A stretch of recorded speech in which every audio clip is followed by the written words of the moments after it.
अस्सलाम वालेकुम। पाकिस्तान टुनाइट के साथ मैं हूं सैयद समर अब्बास। मुल्क में कोरोना वायरस की दूसरी लहर काफ़ी शिद्दत इख्तियार कर चुकी है और मुल्क में यह वायरस बड़ी तेज़ी के साथ फैल रहा है। अमवात बढ़ रही हैं। कल के रोज़ 59 अमवात हुई, आज 34 मज़ीद अमवात हुई हैं। और नाज़रीन, इसमें आज जो फैसला हुआ NCOC की तरफ से कि जो तालीमी इदारे हैं, तमाम तालीमी इदारे बंद हो जाएंगे 26 नवंबर से 10 जनवरी तक के लिए। और इसमें यह भी फैसला हुआ, आप ज़ाहिर इसमें NCOC इस फैसले की तौसीक भी कर देगी जिसे प्राइम मिनिस्टर चेयर करते हैं। लेकिन जो सरकारी इदारे हैं वहाँ पर भी एक फ़ैसला आ गया है कि वहाँ पर भी वर्क फ्राम होम की पॉलिसी होगी। आधे जो मुलाजमीन है वो घर से काम करेंगे। लेकिन एक चीज़ जो है वो भी चल रही है, वो है अपोजिशन की तहरीक। PDM का जलसा कल पेशावर के अंदर भी हुआ। कोई वहाँ पे SOPs का ख्याल नहीं रखा जा रहा था।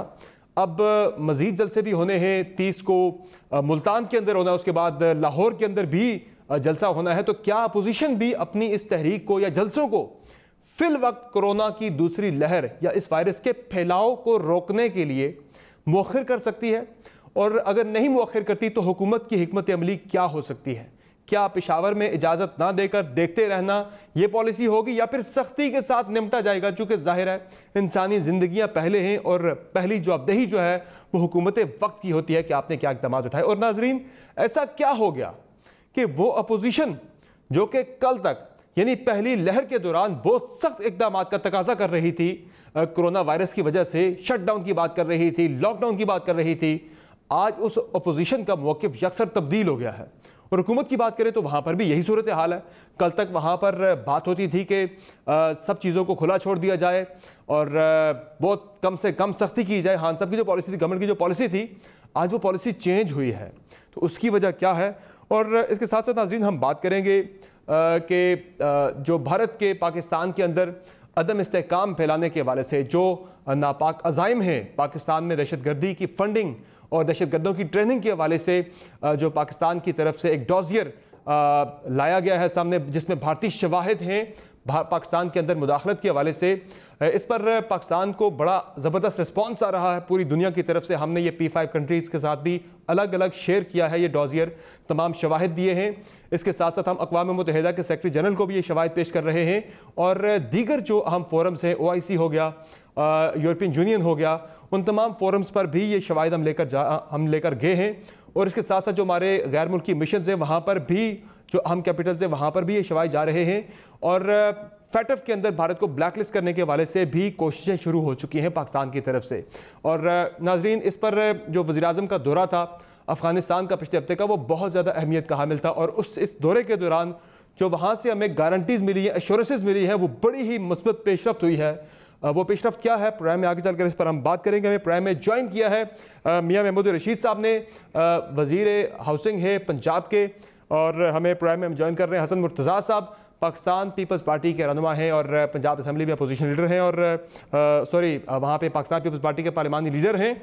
और अली गौर साहब पाकिस्तान मुस्लिम लीग नून के रुकन कौमी असम्बली अपने प्रोग्राम में ज्वाइन कर रहे हैं। और मेजर जनरल एजाज जवान साहब से हम बात करेंगे जो अफ़गानिस्तान वाला मामला है और जो भारतीय पाकिस्तान के अंदर जो मुदाखलत है उस हवाले से हम बात करेंगे। मियाँ साहब, पहले आपकी तरफ आते हैं और थोड़ा सा सुना देते हैं कि कल तक जो मौक़िफ़ थे उस पर भी आते हैं, लेकिन जो आज प्रेस कॉन्फ्रेंस हुई तालीमी इदारे बंद करने के हवाले से, ज़रा वो सुना दें नाज़रीन को ज़रा। 26 नवंबर से यानी कि आज से 2 दिन बाद पाकिस्तान के तमाम तालीमी इदारे जो हैं, जिसमें यूनिवर्सिटीज़ हैं, जिसमें कॉलेजेस हैं, जिसमें स्कूल्स हैं, जिसमें ट्यूशन सेंटर्स हैं या इस किस्म के और जो लर्निंग के अदारे हैं, उन सारों में घर से पढ़ाई यानी कि वो बंद हो जाएंगे। स्कूलों में और इन तालीमी इदारों में बच्चे नहीं आएंगे और वो घर से बैठ के अपनी जो तालीम है उसको जारी रखेंगे।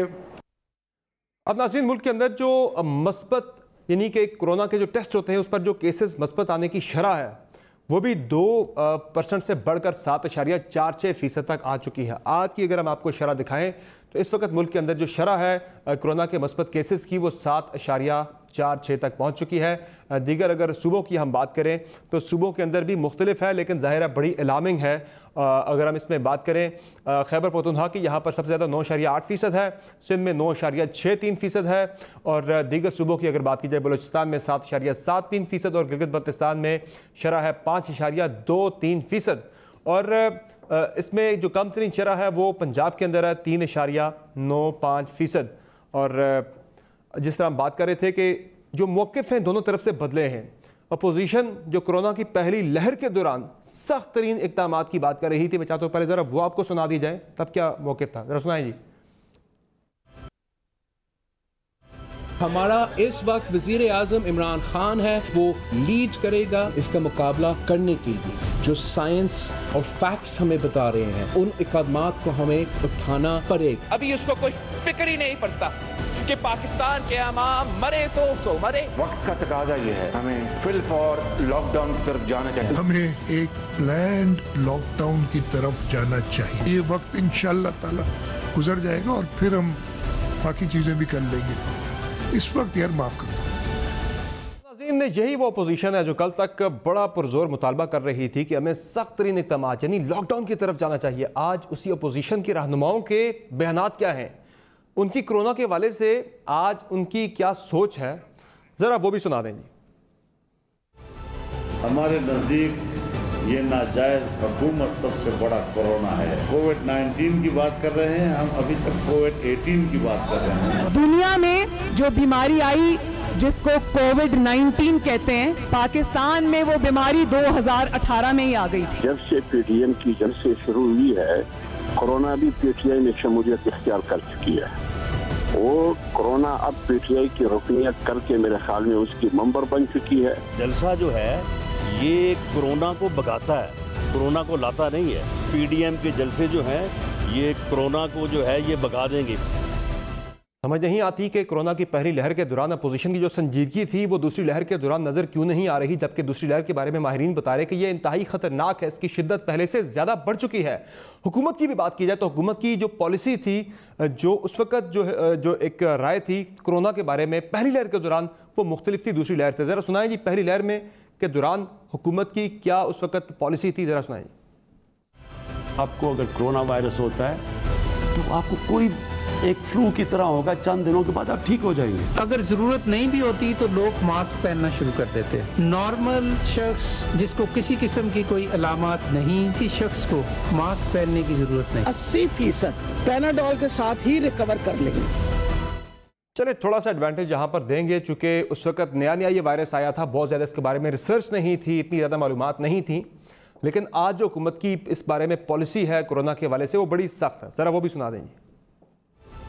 4 गुना हमारे केसेस बढ़ गए हैं पिछले 10 दिन 2 हफ्ते में, 4 गुना केसेस बढ़ चुके हैं। अगर हम एहतियाती तदाबीर बिल्कुल छोड़ देंगे जो आजकल जैसा नजर आ रहा है, तो उसके नतीजे भी हमें नजर आने शुरू हो गए। कम वक्त में लोग अगर जाया होते हैं तो जाया हो। मैं फिर रिपीट करता हूं कि आई चैलेंज देम कि अपनी फैमिलीज को लेके जाएं, अगर ये और उनमें बैठाएं, क्राउड में बैठाएं, तब मैं मानूंगा कि ये लोग सिंसियर हैं अपोजिशन के साथ, गरीब लोगों के साथ। अदरवाइज ये बिल्कुल एक ड्रामा रचा रहे हैं। जिस मियां महमूद रशीद साहब, ऐसा क्या हो गया कि पहली लहर के दौरान आपकी पॉलिसी भी अलग थी, आज अलग है, अपोजिशन का मौक़िफ़ भी यकसर बदल गया है, हालांकि दूसरी लहर को पहली लहर से ज्यादा खतरनाक बताया जा रहा है?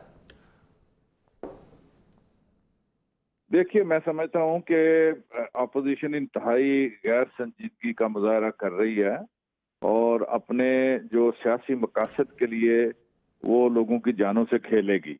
और ये वायरस जो है ये जलसे जुलूस इसी तरह से जारी रहे तो ये आउट ऑफ कंट्रोल हो जाएगी ये वबा। आपने अभी सुनाया अपोजिशन के लोगों का, पिछली दफा जब ये वबा आई और उस वक्त किस तरीके के साथ इंतहाई सख्त रवैया इन्होंने इख्तियार किया और हुकूमत को शदीद तनकीद का निशाना बनाया कि फौरी तौर पर लॉकडाउन होना चाहिए, सख्त तरीन लॉकडाउन होना चाहिए। और आज वही सारे रहनुमा उसे हंसी मजाक में उड़ा रहे हैं और बिल्कुल भी संजीदा नहीं है। मेरा ख्याल है कि होश के नाखून लेने चाहिए अपोजिशन की जो लीडरशिप है उसको, कि यहाँ पर अगर ये इसी तेजी के साथ ये फैलता गया और हमारे जो अपोजिशन रहनुमा है उनके जज्बों की स्पीड और रफ्तार भी यही रही तो फिर एक खौफनाक सूरत हाल पैदा हो सकती है। जिस तरह इमरान खान ने कहा कि अगर ये बीमारी इसी तरह से बढ़ती है तो फिर शायद हमें मुकम्मल लॉकडाउन की तरफ जाना पड़े, और अगर वो मुकम्मल लॉकडाउन हुआ तो उसकी जिम्मेदारी फिर अपोजिशन के इन लीडर्स के ऊपर होगी कि जो बिल्कुल एहतियाती तदाबीर जो है उसको हवा में उड़ा रहे हैं SOPs को, और उसको ठट्ठा और मजाक कर रहे हैं इस बीमारी के इस फिजा के अंदर। वो इस बात पर मुस्तर हैं कि हम तो जनाब वो जलसे करेंगे और ये कोरोना जो है ये 19 को नहीं आया, हम तो 18 के कोरोना के इलाज कर रहे हैं, और ये और वो इस तरह की इंतहाई गैर संजीदा जो है ना पैराए में सारी गुफ्तगू की जा रही है। तो जिसे आप गैर संजीदा कह रहे हैं उस पर आपकी संजीदा अप्रोच क्या होगी मियां साहब? क्या आप सख्ती करेंगे? मैं जो पहले बताया हमने कि तालीमी इदारे बंद कर दिए गए, एक बहुत मुश्किल और एक बहुत बड़ा फैसला होता है अपने मुस्तकबिल के मेमार जो हमारे बच्चे अगली जनरेशन है उनकी तालीम का सिलसिला डिसकंटिन्यू करना, उसे रोकना एक बहुत बड़ा फैसला होता है। जाहिर है इंसानी जिंदगियां कीमती हैं, इसलिए यह बड़ा और मुश्किल फैसला लेना पड़ा है। तो अब अपोजिशन को रोकने के लिए जाहिर है जहां भी गैदरिंग होगी, चाहे वो अपोजिशन का इज्तिमा है, किसी का जनाजा है या फिर किसी और का जलसा है, कोई भी इवेंट है, ये वायरस फैलना है। जो भी इज्तिमा होता है वो उसकी रेसिपी है इसके फैलने की। तो हुकूमत फिर क्या करेगी? सख्ती करेंगे आप? अब चूंकि आपके सूबे में जलसा हो रहा है अगला, तो करने देंगे या क्या करेंगे वहां पे? मेरा ख्याल है इस बारे में तो हुकूमत पंजाब ने फैसला कर लिया है कि हम बिल्कुल भी किसी किस्म का कोई इस तरह का बड़ी गैदरिंग जो है ना वो नहीं करने देंगे। इनका मुल्तान का जलसा है या लाहौर का जलसा है, इसमें अब ये मजाक नहीं चलेगा। ये एक इंतहाई संजीदा मसला है, लोगों की जिंदगियों का मसला है। अगर अपोजिशन इसको सियासत के तौर पर इस्तेमाल करना चाहे तो हम बहरहाल ये देख रहे हैं और पूरी। लेकिन मियां साहब इजाजत तो सूबाई हुकूमत ने पेशावर जलसे की भी नहीं दी थी, वहां पर भी जलसा हुआ, इज्तिमा हुआ और बड़ा इज्तिमा हुआ वहां पर भी।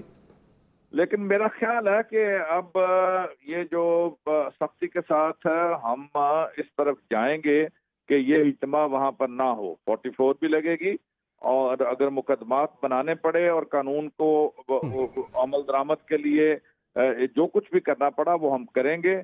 ये नहीं हो सकता कि हम लोगों को खुली इजाजत दे दें और ये हम तबाही की तरफ अपनी पूरी कौम को धकेल दें। जिस तेजी के साथ हलाकतों में इजाफा हो रहा है, जिस तेजी के साथ इसका फैलाव बढ़ रहा है, अब इसमें हम बिल्कुल सख्ती के साथ हुकूमत फैसला करेगी उसको एग्जीक्यूट करें। मियां साहब आपको एक काम और भी आपके करने का है, यानी जो हुकूमत के करने का है, एक तो जलसे खान साहब ने अपने मौखर कर दिया, अच्छा फैसला था, लेकिन दीगर चीजें हो रही हैं। अली अमीन गंडापुर ने NCOC की तरफ से सिफारिशात आने के बाद, NCC का फैसला आने के बाद गिलगित बल्तिस्तान के अंदर जाकर ज़िमनी इलेक्शन में जलसा किया है। इसके साथ साथ पंजाब के अंदर, लाहौर के अंदर इतना बड़ा जनाजा हुआ, वहाँ पे कोई किसी किस्म की रोक टोक नहीं हुई। और इसके साथ साथ जमात इस्लामी का जलसा हुआ, उस पर भी हुकूमत ने कोई खास तनकीद नहीं की। सारा जो फोकस है वो PDM की तरफ है। थोड़ा आपको भी एक एग्जाम्पल से अपनी तरफ से सेट करना होगी कि हम भी कुछ भी इवेंट किसी किस्म का नहीं करेंगे छोटा बड़ा। बिल्कुल आपकी बात दुरुस्त है, और हुकूमत ने अपने तय ये फैसला कर लिया है कि कोई पब्लिक गैदरिंग अब के बाद नहीं होगी, और जो SOPs हैं उन SOPs का ख्याल रख के अगर महदूद तादाद में कोई प्रोग्राम होगा तो होगा। वो पब्लिकली इतने बड़ा और मैसेज के अंदर का कोई जलसे जुलूस वाला प्रोग्राम वो हुकूमत की तरफ से भी नहीं होगा। ठीक है हसन मुर्तज़ा साहब, ऐसा क्या हो गया, मेरा सवाल आपसे भी यही है, ऐसा क्या हो गया है कि कल तक आपकी पोजीशन बड़ी एक सख्त पोजीशन थी आपकी कि सख्त इकदाम लिए जाए, बंद किया जाए, लॉकडाउन लगाया जाए। जब नहीं लगाया जा रहा था तो आपकी तरफ से हाथ जोड़कर रिक्वेस्ट की जा रही थी कि खुदारा ये ख़त्म करो, बंद करो सारा कुछ, इंसानी ज़िंदगियाँ कीमती है। आज वो इंसानी ज़िंदगियाँ क्यों अहम नहीं है आपके नज़दीक? के जलसे हो रहे हैं, जुलूस हो रहे हैं, सब कुछ हो रहा है और मजाक उड़ाया जा रहा है, तमस्खर, बड़ा लाइट किया जा रहा है इसको। बहुत शुक्रिया समर, आपने बड़ा अहम मसला है जिस पे बात करने का मौका दिया। गुजारिश ये है समर, आपने देखा होगा कि जिस वक्त हम कहते थे कि लॉकडाउन लगाया जाए, लॉकडाउन जरूरी है, तो उस वक्त जो गैर संजीदगी थी हुकूमत की और वजीर आजम साहब की खास करके उस वक्त, वो सारी कौम ने देखी। और हम उस वक्त ये बात चीख कर कहते थे कि आप जो कर रहे हो गलत कर रहे हो। आज हमारे मुल्क के जो हालात हैं, जो हमारा GDP है वो कहीं 0.4 पे गया पड़ा है।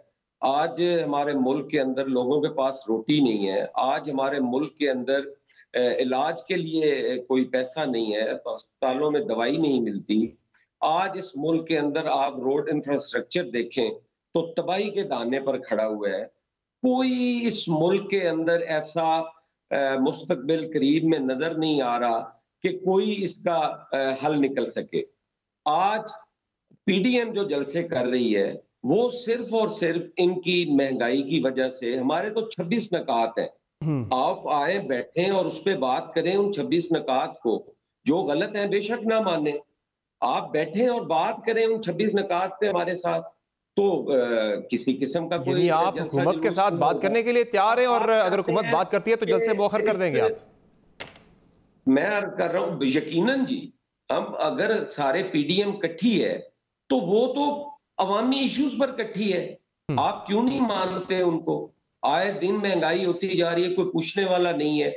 मेरे से समर जब गंदम खरीदी, मैं एक छोटा सा ग्रोअर हूँ, मेरे से जब गंदम खरीदी तो 1400 रुपए की खरीदी, आज वही गंदम वापस मुझे मिल रही है 2800 रुपए की। क्यों? ये क्या इन 6 महीनों में हो गया कि वो दुगनी कीमत पे आज मिल रही है? दवाइयां जो थी वो 500% महंगी हो गई हैं। क्या आप समझते हैं कि इस मुल्क के अंदर बीमारियां खत्म हो गई हैं? क्या इस मुल्क के अंदर अब दवाइयों की जरूरत नहीं रही? तो क्या ये जल्द से सारे मसले का हल है? सर ये हम तो गवर्नमेंट को कहते हैं कि यार आपसे नहीं होती, आप ना करें, जो इस मुल्क की मुंतखब क़यादत है उसको आप दे दें हुकूमत।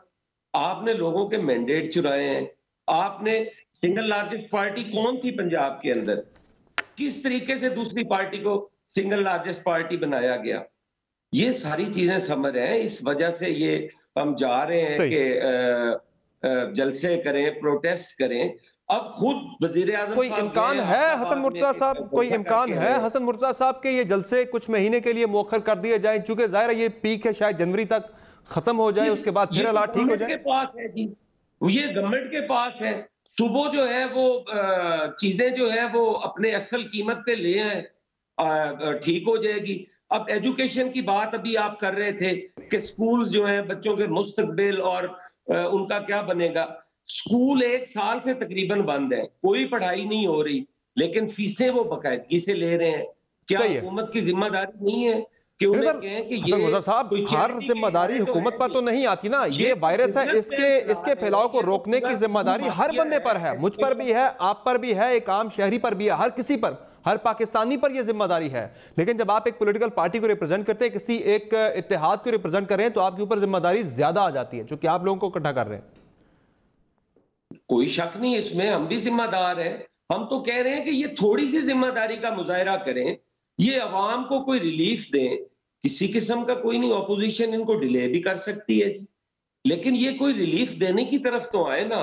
अब ये अवाम को भूख से मारते रहे और कहते रहे जी ये आपको वबा से मार रहे हैं, ये तो कोई बात ना हुई। सर मैं आप ही की पार्टी का, आप ही की अपोजिशन की जमातों का जो मौक़िफ़ था मार्च अप्रैल के अंदर, जून के अंदर, मैं उसी मौक़िफ़ को आपके सामने रखता हूँ। उस वक्त मौक़िफ़ ये था कि भूख से कोई नहीं मरता, कोरोना से लोग मर जाएंगे। आज आप कह रहे हैं कि लोग भूख से मर जाएंगे, कोरोना से कोई मरे ना मरे।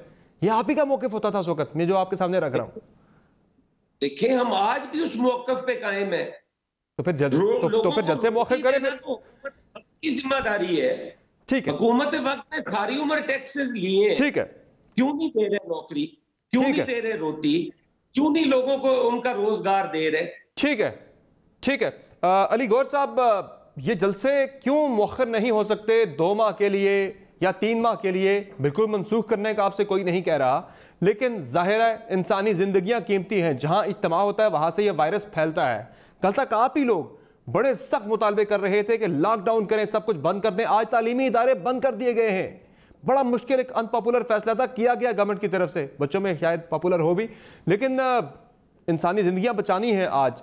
और आप लोग इस वक्त रेसिपी बने हुए कोविड के फैलाव की, कुछ एहसास है कि गलत कर रहे हैं आप लोग? जी शुक्रिया समर, मैं अपने दोनों साथियों की बात सुन रहा था। असल में जो हुकूमत है इसके कॉल और फेल में बहुत ज़्यादा तदाद है, और ये कोई भी कदम उठाती है तो वो अपने सियासी मार्जिन को मद्देनज़र रखते हुए ये कदम उठाते हैं। इनके हक में अवाम की फलाह नहीं होती, इनके दिल में अवाम के लिए दर्द नहीं होता। मैं 2-3 गुजारिशात करूँगा समर। पहली तो ये है कि ये बताएं कि जब ये कोरोना की सेकंड वेव शुरू हुई है, आपको याद होगा कि गुजरांवाला का जलसा था, तो उसमें हुकूमत की तरफ से क्रिटिसिज्म शुरू हो गया था और कहा जा रहा था कि हम कार्रवाई भी करेंगे, बल्कि इन्होंने कोई वो एक FIR भी चौक की और ये कहते थे कि इससे कोरोना फैलेगा। ऑपोजिशन वालों ने कहा कि ठीक है, हम मास्क वगैरह लगाएंगे और कोशिश करेंगे कि SOPs को फॉलो करें। लेकिन उसके बाद आपने देखा कि वजीर आजम साहब ने जो है वो एक हाफजाबाद में जलसा किया। आपने उससे पहले देखा कि इस्लामाबाद में वजीर आजम साहब ने किए। जिस दिन प्राइम मिनिस्टर ने ये बात अभी अनाउंस की कि मैं आज से सारी तकरीबात मनसूख करता हूं, ठीक उसके दूसरे दिन फैसलाबाद में एक तकरीब में गए। तो गुजारिश करने का मकसद ये है कि क्या सारे कानून असूल ज़वाबित जो हैं वो सिर्फ अपोजिशन पर लागू होते हैं। आप जो आर्गुमेंट रख रहे हैं अली गौर साहब, आप जो आर्गुमेंट रख रहे हैं कि हुकूमत ने ये किया, सारा कुछ गलत किया ना, आपके नजदीक गलत किया ना, हुकूमत ने सारा कुछ गलत किया ना? नहीं, हुकूमत चले वो गलत था ना जी, बिल्कुल। हुकूमत देखिए, हुकूमत ने एक इनिशिएटिव लेना होता है। तो क्या इस हुकूमत की ड्यूटी, जब से 2.5 साल से ये हुकूमत, सर मेरा सवाल आपसे ये है, मेरा सवाल आपसे ये है कि जो कुछ किया वो गलत था ना? नहीं, जो कुछ किया वो गलत था ना, जो कुछ किया वो गलत था ना, आप उसे गलत मानते हैं ना? जी बिल्कुल। तो आप भी वही कर रहे हैं, आप भी वही गलत कर रहे हैं जो गलत, जिसके लिए आप हुकूमत को तनकीद का निशाना बना रहे कि गलत किया, आप भी वही काम कर रहे हैं आप। और दूसरा अली गौर साहब, गवर्नमेंट अपने किए की जिम्मेदार है, आप अपने किए के जिम्मेदार हैं। आपसे आपके किए का जवाब मांगा जाएगा कि आपने क्या किया। सेकंड लहर थी, बहुत तेज हो चुकी थी, मगर आप लोगों ने जल्द से मनसूख नहीं किए। जो अभी आप बात करें कि गवर्नमेंट हर चीज को सियासी नुक्ता नजर के साथ देखती है। गुजरांवाला का जो आपने हवाला दिया बिल्कुल गलत था कि गुजरांवाला के अंदर कोविड के हवाले से FIR वहां पर की गई, पकड़ धकड़ भी की गई, वो गलत था उस वक्त, चूंकि पॉजिटिविटी इतनी ज्यादा नहीं थी। लेकिन उसके बाद गवर्नमेंट ने खुद भी इज्तिमात किए, गलत था। आप भी गलत मानते हैं, मैं भी गलत मानता हूं, लेकिन आज सूरत हाल बहुत तब्दील हो चुकी है। आज जो पॉजिटिविटी की जो रेशो है, जो केसेस मस्बत आने की शरह है, वो 2% से बढ़कर 7.46% तक पहुंच चुकी है।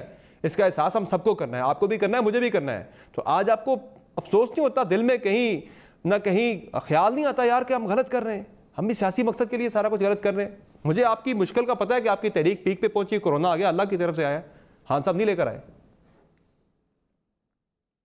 देखें, गुजारी ये है कि इस वक्त जो प्राइम मिनिस्टर साहब और इनकी हुकूमत की स्ट्रेटेजी है, डे 1 से, मैं पहली वेव की तरफ जाता हूँ। आप ये मिसाल देते थे अमेरिका की और यूरोप के कंट्रीज की, उधर ये हो रहा है, उधर ये हो रहा है। मुझे ये बताएं, जितने भी डेवलप कंट्रीज हैं और जो डेवलप नहीं भी हैं, मतलब है कि जो मुल्क हमारे मतलब है कि हमारी सतह पर है पाकिस्तान की, आप ये देख लें कि इस वक्त तमाम से करेंसी वैल्यू हमारी खराब है। हमारे ये हालात हैं कि हम इस वक्त अफगानिस्तान और बांग्लादेश और श्रीलंका और उनसे भी पीछे रह गए। लेकिन मैं ये गुजारिश करूंगा कि उन मुमालिक में, आपको पता है कि जब कोरोना में पैकेज दिए गए, जिन लोगों के कारोबार बंद हुए उनको उनके इनकम टैक्स की शरह देखकर असेस करके उनके अकाउंट्स में पैसे भेजे गए। जो लोग प्राइवेट जॉब्स कर रहे थे उनके अकाउंट्स में सैलरियां भेजी गई। मैं उन ममालिक की बात कर रहा हूँ। जो लोग सरकारी मुलाजिम थे उनके तो खैर अकाउंट्स में वो सैलरी आती रही। और बिलखसूस मुझे ये बताएं, नहीं मैं मेरी गुजारिश सुनो, मुझे बात प्लीज मुकम्मल करने दें। मैं ये गुजारिश करूंगा कि हुकूमत ने पाकिस्तान में किसी तबके को मां सवाए कि इन्होंने ये किया कि लोगों के कारोबार बंद कर दें, सारा कुछ कर दिया, स्कूल बंद कर दे। हुकूमत ने किसी को रिलीफ दिया? किसी कारोबारी बंदे के अकाउंट में पैसे गए जो बड़ा पैकेज था, वो 11 अरब का, कोई प्राइवेट जॉब करता था, हजारों लोग बेरोजगारी, वो 11 अरब किधर गए? 1100 अरब का पैकेज था सर, लोग खा पी गए। 1100 अरब का पैकेज था जो एहसास प्रोग्राम के तहत कई लोगों के अंदर पैसा तकसीम किया गया। आपको याद नहीं है बेरोजगारों के अंदर जो एहसास प्रोग्राम के तहत पैसा तकसीम किया गया था? सर जाने दे सर, किसी को 5 रुपए नहीं मिले, मां सवाए 2-2, 3-3 हजार रुपए, वो भी अगर 1000 चले जो हो गया। आप कह रहे गलत था, आप कह रहे गलत था, मैं तो आगे की बात कर रहा हूँ। अब आगे क्या हो सकता है कि आगे इंसानी जानें बचाई जाए, चले वो तो बहस हो रहा है। ठीक है, अच्छा सर अगर इन्होंने हालात के थप्पड़ों पर ही फेंकना है, हालात के रहमो करम पर ही पाकिस्तान के अवाम को छोड़ना है, तो फिर सबसे बेहतर बात यह नहीं कि इस हुकूमत से जान छुड़ा ली जाए, जिनके होते हुए महंगाई आसमान पे बातें कर रही है, जिनके होते हुए ना अद्वियात मिल रही है। इस वक्त इंसानी जिंदगी पहले है या बाकी चीजें पहले हैं? मुझे इतना बता दें, इंसानी जिंदगी कीमती है या बाकी जो बातें आप कर रहे हैं वो कीमती हैं, वो ज्यादा अहम है? इंसानी जिंदगी कीमती है ना। उसका आसान हल ये है कि ये हुकूमत इस्तीफा दे और घर चले। हुकूमत किसी बंदे को मार तो नहीं रही ना, हुकूमत किसी की जान तो नहीं ले रही ना। चले मुश्किलात हैं, बिल्कुल उसका बिल्कुल मुश्किलात है, महंगाई बढ़ी है, लोगों को मुश्किल है, चले एक वक्त नहीं दूसरे खाना मिल जाएगा, लेकिन किसी की जान तो नहीं ले रही ना सर। उस पर तो आर्गूमेंट डिफरेंट है। मियां महमूद रशीद साहब, अब आपके पास दो रास्ते हैं, या तो सख्ती करें जिस तरह से आपने कहा भी कि नहीं करने देंगे चाहे कुछ भी हो, दूसरा वो है जिसके तरफ इशारा किया हसन मुर्तजा साहब ने कि एंगेज करें अपोजिशन के साथ मुज़ाकरात करें के चले। मैं आपकी तरफ आता हूँ अली गौर साहब, मैं आपकी तरफ आता हूँ जरा दोबारा, मैं आपकी तरफ दोबारा आता हूँ। मियां साहब आपके पास दो ऑप्शन हैं, जिस तरह पहले आपने बात की कि हम सख्ती करेंगे, नहीं करने देंगे जल्द से। दूसरा ऑप्शन है जिसकी तरफ हसन मुर्तजा साहब ने इशारा किया कि आप एंगेज करें, आप अपोजिशन के साथ मुज़ाकरात करें, बातचीत करें, उनके जो मुतालबात हैं उनमें से कुछ को मानने की कोशिश की जाए, एक विन विन सिचुएशन क्रिएट की जाए ताकि फिलहाल ये तहरीक मौखिर हो। वो आप कर सकते हैं। आपकी तरफ से भी एक बड़ा सख्त मौक़िफ़ है, नहीं जी हमने तो एनआरओ नहीं देना, ये एनआरओ के लिए तहरीक है। कहाँ लिखा है एनआरओ के लिए तहरीक है? वो तो कह रहे हैं हम आपसे एनआरओ मांग ही नहीं रहे, मुल्की मसाइल पे बात करें, हमारे साथ दीगर इश्यूज पे बात करें। आप एंगेज करना गवर्नमेंट आफ्टर डे का काम होता है, आपने एंगेज करना है इनके साथ। आज नहीं करते जाके महीने बाद करें, करना आपने एंगेज। जी समर, मैं सबसे पहले तो ये बात कहूँगा कि देखें ये लोग, इन्हें खौफ खुदा नहीं आ रहा। ये मेरे दोनों भाई जो बैठे हैं, कोविड के दौरान इतनी शदीद तुंदो तेज तनकीद इनकी तरफ से होती रही, लेकिन अल्हम्दुलिल्लाह वक्त ने साबित किया, ये मफरूबे से बात नहीं कर रहा, पास्ट के अंदर पूरी दुनिया ने एतराफ किया कि जबरदस्त पॉलिसी थी। और जो तरक्की याफ्ता मुमालिक थे उनके अंदर भी, अक़वाम मुत्तहिदा में, WHO में, हर जगह ये कहा गया कि मिनिमम लॉस हुआ है हमारा हर पहलू के ऊपर। और हमने जबरदस्त जो स्ट्रेटेजी थी वो अपनाई, जिसकी वजह से हमारी अमवात भी कम हुई, कैजुअलिटीज भी कम हुई और बड़ी हद तक हमने कोविड के ऊपर काबू पाया। तो ये एतराफ करने की बजाय ये उस दौर में भी कहते थे, मैं टॉक शोज के अंदर था, मेरे साथ बैठ के ये नून लीग के दोस्त हमारे कहते थे कि जी ये हुकूमत कुछ नहीं कर रही जी, ये बिल्कुल फेलियर है जी, ये अप्रैल के अंदर 1 लाख बंदा मर जाएगा जी। अप्रैल के शुरू में ये बातें हो रही थी और अल्हम्दुलिल्लाह वो पूरा दौर बड़ा सक्सेसफुली हुकूमत ने भाग दौड़ करके और लोगों ने ताउन किया, वो हमने गुजार लिया। अब हम इस बारे में सख्ती करेंगे। दूसरी बात जो आपने की, इन सबको एक ही रोना है इनका कि हुकूमत घर चली जाए, बस ये हुकूमत को फारिग कर दे। इन्हें बंदा पूछे कि आपने 30-30 साल हुकूमत की है, आपने 3-3, 4-4 बारियां ली हैं, हमारी हुकूमत अगर पहली दफा आई है उसे 2 साल, 2.25 साल हो गए हैं, वो इनसे बर्दाश्त नहीं हो रही। भाई अगर महंगाई हो गई है, हम डिलीवर नहीं कर पा रहे, मसाइल हैं, भूख है, गंदम महंगी है, भाई हमें 5 साल का मैंडेट मिला है, हम सारे चैलेंजेस से उताबरा हो रहे हैं। मैक्रो लेवल के ऊपर बहुत बेहतरी आई है, सारी दुनिया कह रही है कि मैक्रो लेवल पे मईशत जो है उसका पहिया चल पड़ा है, उसकी सिमत दुरुस्त हो गई है। तो सर आप एंगेज करें ना, जो आप कह रहे हैं सख्ती करेंगे, सख्ती से तो हालात मजीद खराब होंगे, मजीद इंतशार फैलेगा, फिर तो अपोजिशन बिल्कुल पीछे नहीं हटेगी। थोड़ी सी आपने देखा था कि इधर इस्लामाबाद के अंदर थोड़े से लोग आ गए थे, चंद हजार लोग आ गए थे, आपको इस्लामाबाद पिंडी के अंदर सर्विस बंद करनी पड़ी, सारी सड़कें बंद करना पड़ी। ये तो फिर 11 जमातों का इज्तिमा है। देखिए 11 जमातों के इज्तिमा से हमें कोई खौफ नहीं है। अगर ये 11 जमातें इज्तिमा कर रही हैं, पिछले 3 महीने से कर रही हैं, कुछ नहीं बिगड़ता। जो इलेक्टेड हुकूमतें होती हैं, इज्तिमा से, जलसों जुलूसों से वो कहीं नहीं जाती। हमने भी ये शौक पूरा किया हुआ है पास के अंदर। नहीं, वो तो आपने जलसे करने दिए इसलिए हुआ, मैं तो कह रहा हूँ एंगेज क्यों नहीं करती गवर्नमेंट इनके साथ? क्यों नहीं आप किसी डायलॉग की सूरत पैदा नहीं कर रहे? मुझे ये बताएं कि ये हमारा वजूद मानने से इनकारी हैं। ये कहते हैं सिलेक्टेड हैं, हम नहीं मानते इनको। तो भाई बाढ़ में जाए, आप नहीं मानते तो। अगर आप हमारी वजूद को तस्लीम करने को तैयार नहीं है, अगर आप हमें इलेक्टेड गवर्नमेंट मानने को तैयार नहीं है, अगर आप हमें कहते हैं सिलेक्टेड है, ये नहल है, ये चोर है, ये फलान है, इनको हम नहीं मानते हुक्मरान, तो हम क्यों इनकी तरफ आगे बढ़े? भाई ये शौक पूरा कर लें अपना जैसे करते। सर मेरा तो बुनियादी मुद्दा सिर्फ इस तहरीक से जुड़ा नहीं है, मेरा तो असल मुद्दा यह है कि इस वक्त कोरोना वायरस फैल रहा है, अपोजिशन भी अपनी तहरीक लेके आगे चल रही है उनकी इस तहरीक को रोकना है फिल वक्त, और तहरीक को रोकने का मकसद क्या है? सिर्फ और सिर्फ कोरोना वायरस ना फैले, इंसानी जानों को बचाया जाए। इंसानी जानों को बचाने के लिए मेरे से आपको भी अगर झुकाव थोड़ा सा दिखाना पड़ता है, आपको दिखाना पड़ेगा, आपको दिखाना चाहिए। देखिए बात सुने, ये अगर पूरी कौम देख रही है ना, ये कोरोना के बावजूद अगर बज़ेद हैं, कोई नहीं जाएगा इनके जलसों में। पेशावर में बुरी तरह से फेलियर है इनका जलसा जो है। सही है। और ये कोरोना की वजह से भी लोग आज खुद हट जाएंगे कि किसी ने वहां पर नहीं जाना। इन्हें खुद खुदा खौफी करनी चाहिए अपोजिशन के लोगों को। ये 2-3 महीने मौखर करें अपने जलसे जुलूस, कोई क़यामत नहीं टूट पड़ेगी। और ना इन जलसे जुलूसों से हम घर जाने वाले हैं, ना को डरने वाले हैं हम। ठीक है, खुद इस बात का एहसास हो। हम पूरी तरह कोशिश कर रहे हैं कोरोना के इस वबा को कंट्रोल करने के लिए। ठीक है, ठीक है। अगर ये तुले हुए हैं इस बात पर, तो इन्हें भी जो है ना वो हम कंट्रोल करेंगे। बहरहाल जिम्मेदारी वो आपकी भी बनती है एंगेज करना। अब बात यह है कि हसन मुर्तज़ा साहब, मैं आपकी तरफ आ रहा हूँ। अब सिर्फ कोरोना की बात नहीं है, थोड़ा सा जब एहसास से जिम्मेदारी की बात होती है तो जिम्मेदारी सब पर आती है। और जिम्मेदारी में की जब मैं बात कर रहा हूँ, कल पेशावर का जलसा था, एक कोरोना की थ्रेट अलग थी, दूसरा दहशतगर्दी की थ्रेट भी थी और बड़ी सीरियस थ्रेट थी। और इसमें जो हम जो हुकाम हैं मुतलका वो ये बता रहे हैं कि एक यानी कि इस पर बड़ी एक घिनौनी वारदात कल प्लान की गई थी दहशतगर्दी की। पेशावर के जलसे में पीडीएम की आला क़यादत को निशाना बनाने के लिए एक गाड़ी थी बारूद से भरी, वो ला के यहाँ पे दहशतगर्दी करनी थी। वो कॉल एक ट्रेस हुई है, बाकायदा एक कॉल ट्रेस हुई है और इंटेलिजेंस एजेंसीज ने दहशतगर्दी की इस प्लानिंग को नाकाम बनाया है। और इसमें एक अहम खबर मैं ये भी अपने नाज़रीन के लिए देता चलूँ कि जो हमारी इंटेलिजेंस है, रोज़ाना की बुनियाद पर कई इस तरह के दहशतगर्दी के मंसूबे बन रहे होते हैं, लेकिन हमारी जो खुफिया इदारे हैं वो उन्हें नाकाम बनाते हैं। और अब मज़ीद उसमें अच्छी पेशरफ ये हुई है कि एक नेशनल इंटेलिजेंस कोऑर्डिनेशन कमेटी जो है वो बन रही है।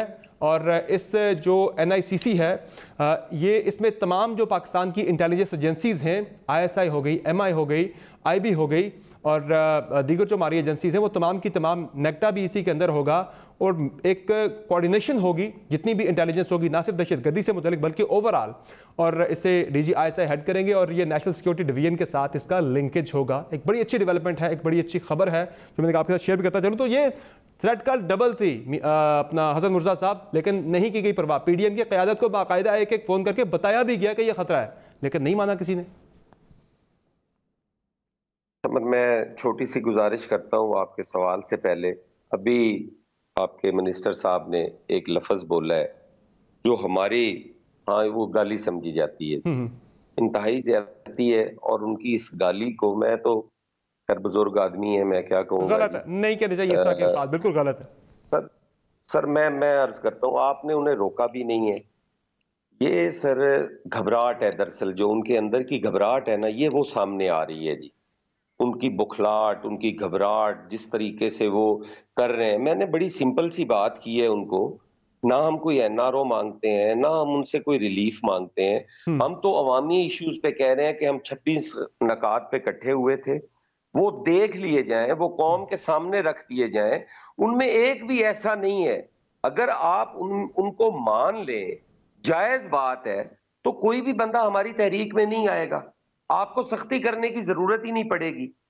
अब आप अपनी चीजें छुपाने के लिए कोरोना के पीछे छुपने की कोशिश करें, तो मैं नहीं समझता कि वो कोई आप ठीक कर रहे हैं इस कौम के साथ। और दूसरी बात यह है कि जो वो कहते हैं कि हमें मैंडेट मिल गया है, मैंडेट इस बात का नहीं मिला कि वो बंदे मार दें। आपने कहा है कि कोरोना से बंदे मरते हैं, इसमें कोई दो राय नहीं है कि वबा बड़ी खतरनाक है और उससे बंदे मरते हैं, लेकिन बंदे भूख से भी मरते हैं। हुकूमत को हर चीज सामने रखनी चाहिए और हर चीज को देखकर फैसले लेने चाहिए। तब तक जब इमरान खान साहब कहते थे कि भूख से बंदे मर जाएंगे, उस वक्त आपको ये बात उनकी गलत लगती थी, फिर माने कि उस वक्त आप गलत थे उनके बारे में। मेरी अर्ज सुन लें ना जी, मेरी अर्ज सुन लें। मैं ना मानू वाली जो बात है, वही लॉकडाउन उन्होंने लगाया। किसने लगाया था लॉकडाउन? एक दिन सिंध गवर्नमेंट ने अनाउंस किया, उसी दिन पंजाब के अंदर लगा। पंजाब के अंदर तो उनकी गवर्नमेंट थी, ना लगाते। क्यों लगाया? मेरी सुन ले, इनकी ये आदत है कि मैं नहीं मानूंगा, मैं नहीं मानूंगा, मैं गालियां निकालूंगा, मैं इन लोगों को बुरा भला कहूंगा। अली गौर साहब का मौके पे ले लो, फिर मुझे ब्रेक पे जाना है। तो सुन लेना, समझ, मेरी अर्ज सुन ले। ये तवज्जो डाइवर्ट ना करवाएं। हम इनकी गालियां भी खाएंगे, सारा कुछ अपनी जगह है, लेकिन जो लोगों के साथ ये कर रहे हैं ना, उसका सद्देबाब करें, इन्हें हमारे मुतालबात मानने चाहिए और कौम के सामने रखें। जायज मुतालबात मानने, ये खुद ब खुद तहरीक दम तोड़ जाएगी। ठीक है, अली गौर साहब कंक्लूड कीजिएगा जी, आपको फिर जलसा करना ही करना है चाहे जो मर्जी हो। देखिए, गुजारिश ये है कि आपने देखा कि पिछले दिनों मीनार पाकिस्तान में रिजवी साहब का जनाजा हुआ। मकसद मेरा ये है कि वो जनाजा, मैं ये नहीं कहता कि हुकूमत को कोई सख्ती करके वो लोगों को डिस्पर्स जाहिर है रोकते तो ज्यादा हालात खराब होते हैं।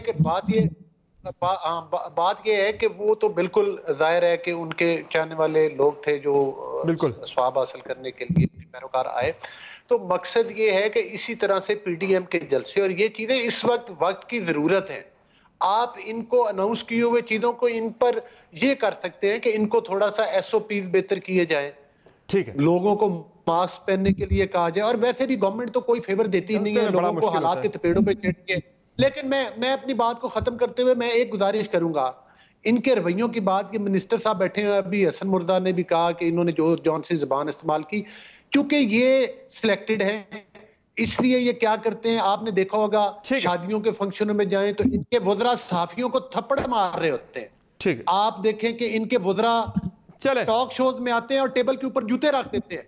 मतलब है ये इनकी ट्रेनिंग है, ये इनकी जुबान नहीं होना चाहिए। चले अब आप इनके ये मतलब इनको कम से कम देखें, ये हमारे बड़े भाई हैं, उम्र में भी हमसे बड़े हैं। ठीक है, तो अगर हम चले, शुक्रिया आपका। मुझे ब्रेक पे चलना है, बहुत शुक्रिया आपका, आपने प्रोग्राम में ज्वाइन किया। ब्रेक लेते हैं, ब्रेक से वापस आएंगे तो बात करेंगे हम जो डॉजियर पाकिस्तान की तरफ से लाया गया है, दिया गया है मुख्तलिफ ममालिक को, उस पर बड़ा अच्छा रिस्पॉन्स आ रहा है। जो पाकिस्तान की तरफ से सबूत भारत की तरफ से पाकिस्तान के अंदर दहशतगर्दी के लिए जो फाइनेंसिंग हो रही है, जो कोऑर्डिनेशन हो रही है, उस पर जो हमने दिए, दुनिया का बड़ा अच्छा रिस्पॉन्स। और अफगानिस्तान का जो दौरा था उसमें क्या बात हुई, बड़ी अहम बातें हुई, रखेंगे आपके सामने। ब्रेक के बाद हमारे साथ रहेगा।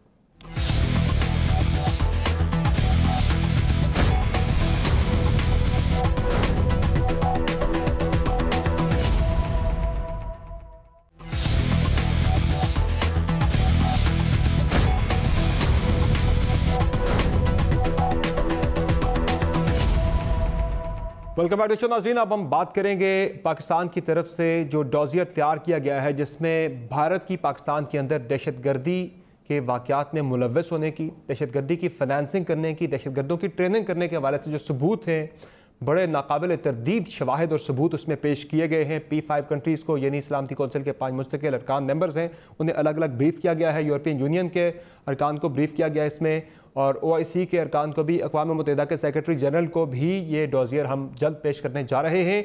और इसके साथ साथ नाज़रीन फैटफ में भी हम दोस्त ममालिक के थ्रू ये मामला रखेंगे। और बड़े वाज़ेह सबूत है भारत की दहशतगर्दी की फाइनेंसिंग के हवाले से, और बड़ा यकीन है हमारे हुक्काम को कि इस पर एक हमें खातिर खा डेवलपमेंट भी इस पर हो सकती है। इस पर भी हम आज के इस प्रोग्राम में बात करेंगे। और आगे चल के हम बात करेंगे जो इजरायली वज़ीर आज़म नेतन्याहू का दौरा हुआ है सऊदी अरब का, सऊदी क्राउन प्रिंस के साथ मुलाकात हुई है। इस हवाले से आने वाले दिनों में यकीनी तौर पर अगर सऊदी अरब भी एक्सेप्ट करता है, ताल्लुकात कायम करता है इसराइल के साथ, तो पाकिस्तान पर भी या इस खित्ते के ऊपर उसके क्या मुमकिन असरात होंगे, पाकिस्तान की पॉलिसी क्या है, क्या होनी चाहिए, ये भी डिस्कस करके हमें ज्वाइन किया है मेजर जनरल रिटायर्ड एजाज जवान साहब ने। सर बहुत शुक्रिया आपका, आपने प्राइम में अपना कीमती वक्त दिया। सबसे पहले जो डॉजियर हमारी तरफ से तैयार किया गया है, जिस तरह मैंने बताया कि मुख्तलिफ ममालिक को हमने ब्रीफ किया है, बड़ा अच्छा रिस्पॉन्स वहाँ से आया है, दुनिया देख रही है बड़ी संजीदगी के साथ भारत की पाकिस्तान के अंदर दहशतगर्दी की फंडिंग और कोऑर्डिनेशन के हवाले से। लेकिन इसमें जाहिर है भारत अपनी सरजमीन तो इस्तेमाल कर ही रहा है, लेकिन अफगानिस्तान की सरजमीन भी इस्तेमाल हो रही है पाकिस्तान के अंदर दहशतगर्दी के हवाले से। और जाहिर है बहुत बड़ा इलाका जो कि अनगवर्नड है, रिट नहीं है वहाँ पे काबुल की। इस सिलसिले में वज़ीर आज़म का जो दौरा हुआ था काबुल का, अफगान प्रेसिडेंट अशरफ गनी के साथ जो उनकी मुलाकात हुई है, बड़ी इंपॉर्टेंट मुलाकात थी उनकी। और इस मुलाकात में जो हमारे ज़राए ये बताते हैं कि बड़ा ज़बरदस्त तरीके से, बड़ी गर्मजोशी के साथ बातचीत हुई और ये सारा मामला डिस्कस किया गया। और ये कहा गया कि माजी को भुलाते हैं और एक दूसरे पर उंगलियां उठाने के बजाय माजी की तलखियों को भुलाकर आगे बढ़ने की बात करते हैं, अमन बकाए बाहमी की बात करते हैं और एक दूसरे के साथ ताउन की बात करते हैं, एक दूसरे के साथ ताउन का नया दौर शुरू करते हैं। और पाकिस्तान ने यह भी अफगानिस्तान को यकीन दहानी करवाई है कि एक डिफरेंट अप्रोच अब हमारी होगी अफगानिस्तान के हवाले से। हम एक्सपेक्ट करते हैं अफगानिस्तान भी इस तरह की एक डिफरेंट अप्रोच पाकिस्तान के हवाले से रखे। क्या लग रहा है आपको कि आने वाले दिनों में ताउन आप देखेंगे इसमें अफगानिस्तान की तरफ से? और ये कहा गया है कि अफगानिस्तान और पाकिस्तान दोनों का अमन एक दूसरे के अमन के साथ, एक दूसरे की खुशहाली और सलामती के साथ जुड़ा हुआ है। तो आप एक्सपेक्ट कर रहे हैं कि आने वाले दिनों में अफगानिस्तान की तरफ से इस पर कोई जबरदस्त ताउन होगा, पेशरफ्त होगी मिलकर? जी समर, यकीनन मुझे लगता है, क्योंकि अब जब अमेरिका के वापस जाने का हतमी फैसला हो चुका है और अब उनके ड्रॉ डाउन सिर्फ 2000 के करीब ट्रुप्स रह जाएंगे अफगानिस्तान में, वो भी वो टेक्निकल हमला है और वो लोग हैं जो उनके अपने हार्डवेयर को फाइनल पैकअप करने के लिए और उससे निकलने के लिए उन्हें कुछ टाइम चाहिए। इन हालात में जबकि एक इंडिपेंडेंट सॉवरेन अफगानिस्तान अपनी बड़े 40 साल के बाद अपनी सॉवरेनिटी को बहाल करने जा रहा है, तो उस सूरत में ये विजिट बड़ा टाइमली है और उनको ये बावर कराना कि खित्ते के अमन के लिए और बाहमी मफाद में है कि हम अपनी सरजमीन दूसरे मुल्क के खिलाफ इस्तेमाल ना होने दें, क्योंकि जिन अनगवर्नेबल एरिया का आप जिक्र कर रहे हैं यकीनन वो अफगानिस्तान में हैं जिनको इंडिया एक्सप्लॉइट कर रहा है और तहरीके तालिबान पाकिस्तान और उनके रेमनेंट ग्रुप्स की फंडिंग कर रहा है। और यही चीज हमने अपने डोसियर में भी शामिल की है कि एक थर्ड स्टेट को इस्तेमाल करना दहशतगर्दी के लिए और हमारी सोवरेनिटी को वायलेट करते हुए इंटरवेंशन करना, चाहे वो ईस्टर्न बॉर्डर से हो और या वो अफगानिस्तान के बॉर्डर से हो।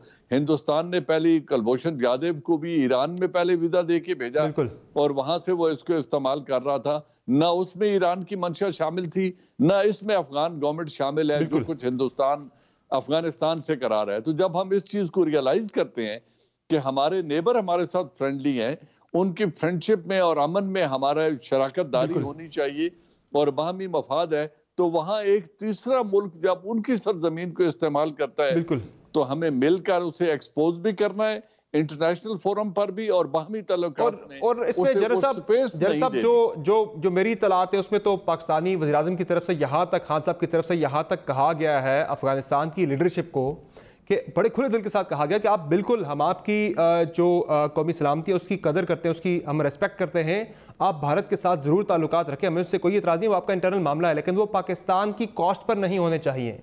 आप ज़रूर रखें, हम उसको वेलकम करेंगे, लेकिन पाकिस्तान को नुकसान ना हो उसका, ऐसे हालात पैदा किए जाए। बिल्कुल ऐसा ही है। अफगानिस्तान एक सॉवरेन स्टेट है और उनको ये हक पहुंचता है कि किस मुल्क के साथ वो कैसे ताल्लुकात रखना चाहते हैं। ये चीज हम उन्हें न डिक्टेट करना चाहेंगे न डिक्टेट कर सकते हैं, लेकिन ये हम हक बजाने पर ये कहने में कि उस रिलेशनशिप का फायदा उठाते हुए पाकिस्तान के अगेंस्ट उनकी सरजमीन इस्तेमाल नहीं होनी चाहिए और वहां से हमारे अंदर इंटरफेरेंस नहीं होनी चाहिए। इसका भी हम उतना ही हक रखते हैं और ये है वो लाइन जिसे हमने सिटो कर रहे हैं और आगे चल रहा है। बिल्कुल सही। जरा साहब, एक और नेशनल फोरम पर जी एक और बड़ी अहम डेवलपमेंट है आज की, और वो है जो खबरें आई हैं कि इस्राएली वज़ीर-ए-आज़म नेतन्याहू का जो दौरा हुआ है सऊदी अरब का और सऊदी क्राउन प्रिंस के साथ उनकी मुलाकात हुई है, माइक पोम्पियो भी वहाँ पर मौजूद थे और बड़ी अहम ये मुलाकात इसे समझा जा रहा है। और अगर ये ताल्लुकात कायम होते हैं, पहले भी यूएई कायम कर चुका है ताल्लुकात इसराइल के साथ, तो अगर इसमें पेशरफ्त होती है सऊदी अरब और इसराइल के दरमियान ताल्लुकात के हवाले से, तो खित्ते पर बिलखुसूस पाकिस्तान की अगर हम बात करें तो हमारे ऊपर इसके क्या असरात होंगे और हमारी पॉलिसी क्या होनी चाहिए? देखिए समर, पहली बात तो यह है कि हमें, जिस तरह हम अभी बात कर रहे थे अफगानिस्तान की, सऊदी अरेबिया और पाकिस्तान के बहुत पुराने ताल्लुकात हैं, तारीखी रवाबित हैं और हमारा एक दूसरे के सोवरेनिटी का एहतराम करना इंतहाई जरूरी है। सऊदी अरेबिया किस मुल्क के साथ क्या ताल्लुकात रखता है, ना हम उन्हें डिक्टेट कर सकते हैं और ना वो हमें डिक्टेट करेंगे कि आपने कैसे करना है। जब वो वक्त आया तो हम अपनी इंडिपेंडेंट सॉवरेन पॉलिसी को फॉलो करेंगे, लेकिन उससे पहले एक माहौल समझने वाली बात है कि माइक पोम्पियो जो ट्रंप के रिप्रेजेंटेटिव हैं और नेतन्याहू, उनका ईरान के बारे में एक खास रवैया है और वो ईरान को एक खास आंख से देखते हैं। लेकिन जो बाइडेन, जिन्होंने न्यूक्लियर अमन मुआहिदा जो उस वक्त किया था, पीस डील की थी, बिल्कुल उसको ट्रंप ने साइन आउट किया, जबकि यूरोप ने अभी तक उसको बहाल रखा हुआ है। जो बाइडेन के आने से इस बात के इम्कानात हैं कि वो ईरान के साथ उस डील को रिविजिट करते हुए उसको रीनेगोशिएट करेंगे और मेरे ख्याल में नेतन्याहू उस रास्ते को रोकना चाहते हैं। ट्रंप के जो माइक पोम्पियो हैं वो उस रास्ते को रोकते हुए कोई ऐसा माहौल क्रिएट करना चाहते हैं जहां ईरान की तरफ दोबारा अमेरिका दोस्ती का हाथ न बढ़ा सके या अपने ताल्लुकात को रिविजिट ना कर सके। तो पाकिस्तान के लिए बेस्ट ये होगा कि जब तक जो बाइडन अपना ऑफिस अज्यूम नहीं करते, अपने कार्ड्स को वो जो कहते हैं ना ब्रिज में कि चेस्ट के नजदीक रख के खेलें, किसी की नजर न पड़ने दें अपने कार्ड्स पर, और खुद हालात को ऑब्जर्व करें कि कौन सी स्टेट क्या करने जा रही है। और ये मुझे यकीन है कि सऊदी अरेबिया बहुत जल्द इसराइल को तस्लीम करने नहीं जा रहा, वो अपना टाइम लेगा और जो बाइडन को पॉलिसीज को देखते हुए ही वो आगे बढ़ सकेगा। और हमें भी उस वक्त का इंतजार करना चाहिए और किसी किस्म की राय का बरमला इजहार करना या बिला वजह तनकीद करना सऊदी अरेबिया पे या अपने और सऊदी अरेबिया के ताल्लुकात को मुतनाज़ बनाने की कोशिश हरगिज नहीं करनी चाहिए। और हमें वेट बड़ी अहम बात की है, बिल्कुल का इंतजार करना चाहिए। बिल्कुल आपने बड़ी अहम बात की जनरल साहब कि हमें इंतजार करना चाहिए कि क्या होता है, उससे पहले किसी किस्म की तनकीद जो है वो भेजा है। और हमारी वजारत खारजा का पाकिस्तान की स्टेट पॉलिसी भी यही है कि फ़लस्तीन से मुतल्लिक़ जो पाकिस्तान की पॉलिसी है वो अभी तक अनचेंज्ड है, तब्दील नहीं हुई। और पाकिस्तान जो है उसका एक तारीखी मौक़िफ़ रहा है इस हवाले से, रियासती पॉलिसी है और अवाम की उमंगें जो हैं उनके मुताबिक ही पाकिस्तान जो भी फैसला करेगा। ताहम सऊदी अरब या कोई भी मुल्क अगर ताल्लुकात कायम करता है तो पाकिस्तान के ताल्लुकात उन ममालिक के साथ जैसे हैं वैसे ही रहेंगे, बल्कि उन्हें मज़ीद बेहतर करने की कोशिश की जाएगी। आज की शो में इजाज़त दीजिए, अल्लाह हाफ़िज़।